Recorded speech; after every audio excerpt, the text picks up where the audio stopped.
மீனவர்களுக்காக குரல் கொடுக்கிற இதே சமயத்துல நம்ம தொப்புள் கொடி உறவுகளான ஈழத் தமிழர்கள்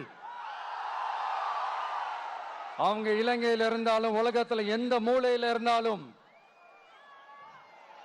தாய்ப்பாசம் காட்டின தலைவனை இழந்து தவிக்கிற அவங்களுக்காகவும் குரல் கொடுக்கிறது, அவங்களுக்காகவும் நிக்கிறது நம்மளோட கடமை இல்லையா?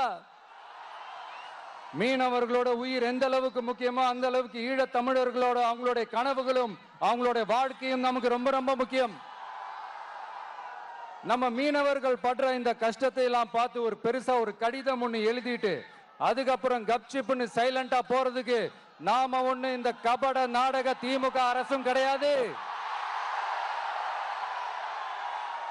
மற்ற மீனவர்கள்னா இந்திய மீனவர்கள், நம்ம மீனவர்கள்னா தமிழக மீனவர்கள், இப்படி பிரிச்சு பார்த்து பேசுறதுக்கு நாம ஒண்ணு பாசிச பாஜக அரசும் கிடையாது. நிரந்தரமான தீர்வு, நிரந்தரமான ஒரு இந்த ப்ராப்ளத்தை சால்வ் பண்றதுதான் நம்மளுடைய ஒரு முக்கியமான ஒரு அஜெண்டாவே.